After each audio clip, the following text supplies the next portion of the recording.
Naghihinala ang mga anak ni dating Pangulong Rodrigo Duterte na papasukin umano ng mga pulis ang kanilang bahay. Magbabalita live mula sa Davao City, si Bril Montalvo. Bril, kumusta ang sitwasyon dyan? Cheryl, nandito tayo ngayon sa labas ng bahay ni dating Pangulong Rodrigo Duterte dito sa Doña Luisa Subdivision sa Davao City. Nakatanggap daw kasi ng impormasyon ang pamilya Duterte na sasalakay ng mga pulis ang bahay ng dating Pangulo. Pasado alas 10 kagabi, dumating si Davao City Mayor Baste Duterte sa bahay ng kanyang amang si dating Pangulong Rodrigo Duterte sa Doña Luisa Subdivision, Davao City. Galing pang Maynila ang alkalde para asikasuhin ang papeles patungong Netherlands kung saan nakakulong si Digong. Nais daw niyang makita ang ama habang buhay pa, lalo't maselan daw ang kondisyon nito. Pero napabalik siya sa Davao City dahil sa impormasyong may gagawing raid sa bahay ng kanyang ama. Nakoy nadawat yung impormasyon nga sudlon daw ang bahay. Wala may kaso. Wala kaso na gyud sa tinuod lang. So sila, gusto sila mo tanaw ana nakoy respeto sa trabaho sa polis. Ang problema diha, wa ko'y salig sa liderato nato karon. Eksklusibo ko namang nakausap ang isa pang anak ng dating Pangulo na si Veronica o Kitty Duterte. Aniya, hindi muna nila pwedeng sabihin kung nasaan siya.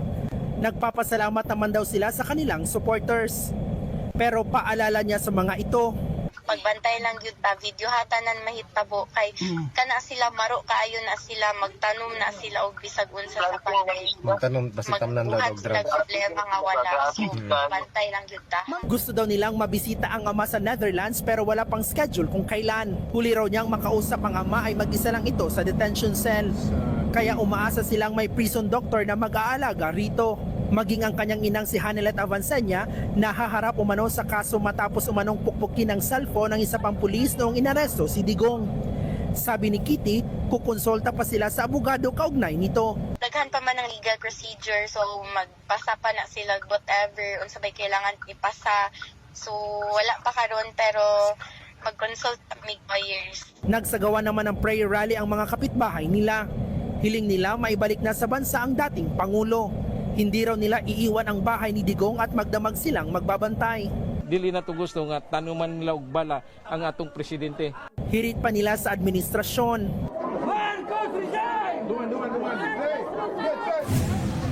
Maging ang supporters ni Digong sa Mandawi City sa Cebu, nagsagawa rin ng prayer rally. Ang iba galing pa sa iba't ibang lugar sa probinsya. Pinoprotesta nila ang pagdakip kay Duterte at pagpiit sa kanya sa ibang bansa.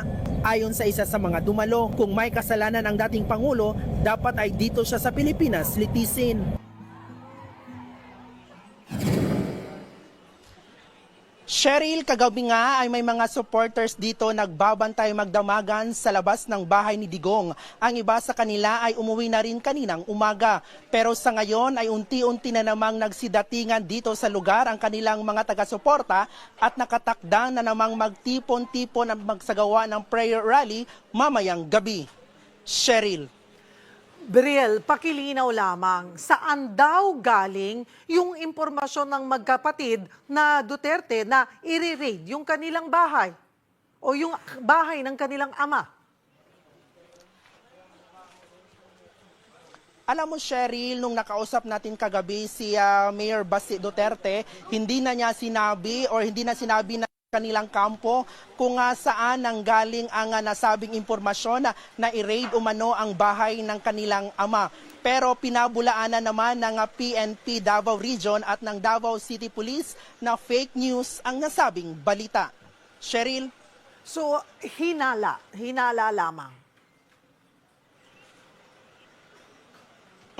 Tama ka nga dyan, Cheryl. Hinala lang at anumang oras umano kagabi or ngayong araw or sa mga susunod na araw ay i-raid umano ng mga pulis ang bahay ng kanilang ama.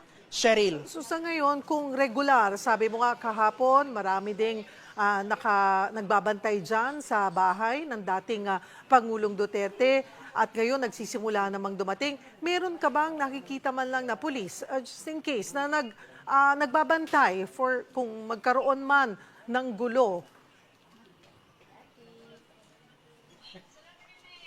Cheryl, kanina pa nga tayo ditong umaga no, sa labas ng bahay or sa paligid ng bahay ng dating Pangulo. Pero sa ngayon, sa mga nakikita natin dito, ay wala pang mga pulis na naka-standby. Pero ayon nga sa Police Regional Office 11, ay nakahanda naman silang mag-deploy ng mga tauhan dito kung may mga guluman or mga rally na mangyayari dito sa lugar. Cheryl.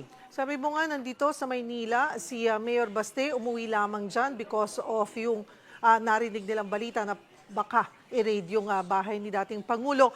Ano pang nagkwento niya? Kailan daw siya nakatakdang umalis? Magkasama ba sila ni Kitty na aalis?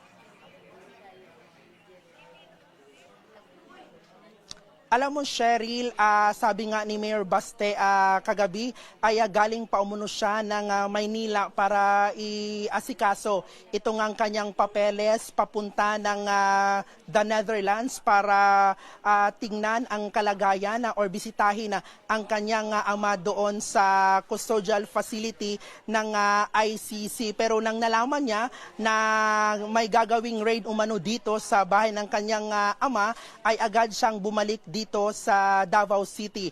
At kagabi din ay eksklusibo nating nakapanayam ang kanyang anak na si Kitty Duterte at nilinaw niya na hindi pa umano pwedeng sabihin kung nasaan sila ngayon ng kanyang ina na si Hanilet Avancenia para lang din sa kanilang seguridad.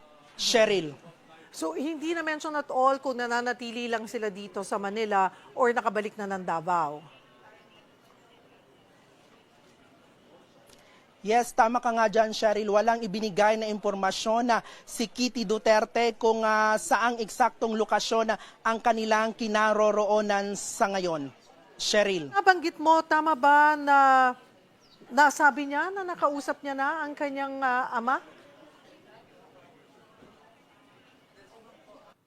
Yes, tama ka nga dyan, Cheryl. No? Sa huling pag-uusap nila ng kanyang amang si dating Pangulong Rodrigo Duterte, ang sabi niya ay mag-isa lang umano sa detention facility si Digong at wala umanong doktor at mga gwardya na nakaantabay sa kanya. Kaya ngayon, nangangamba ngayon si Kitty Duterte hinggil sa kalagayan ng katawan at health nga ni dating Pangulong Rodrigo Duterte. Cheryl. Wala na ba siyang ibang nabanggit kung ano pa na pag-usapan nila ng kanyang ama? So far, Cheryl, yun lang ang sinabi sa atin ni Kitty Duterte kagabi sa naging eksklusibong panayam natin sa kanya. At dagdag na rin na Cheryl no, na nakarating na umano sa kanyang ina na si Hanilet Avancenia ang itong posibilidad na sasampahan siya ng kasong direct assault ng PNP sa kanyang naging pagbato ng cellphone sa isang PNP SWAT member noong kasagsagan ng pag-aresto sa dating Pangulo. At ayon nga sa kanilang kampo ay kinukonsulta na nila ngayon ang kanilang mga abogado hinggil sa naturang kaso. Cheryl. Kailan daw inaasahan na susunod sila or bibisita sila kay dating Pangulong Duterte sa The Netherlands?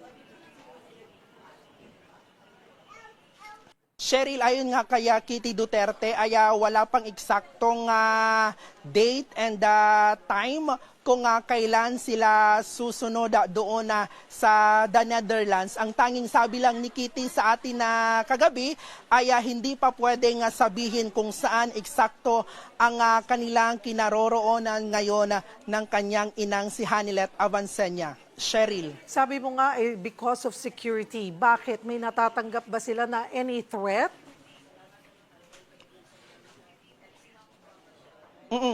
Yun nga, Cheryl, no, hindi na sinabi ni Kitty Duterte kung ano ba ang dahilan kung bakit nga hindi pwedeng sabihin kung saan ang kanilang eksaktong lokasyon sa ngayon. At natanong din natin siya kung nandito ba sila sa Davao City or nandito ba sa bansa ay hindi na niya ito sinagot. Cheryl?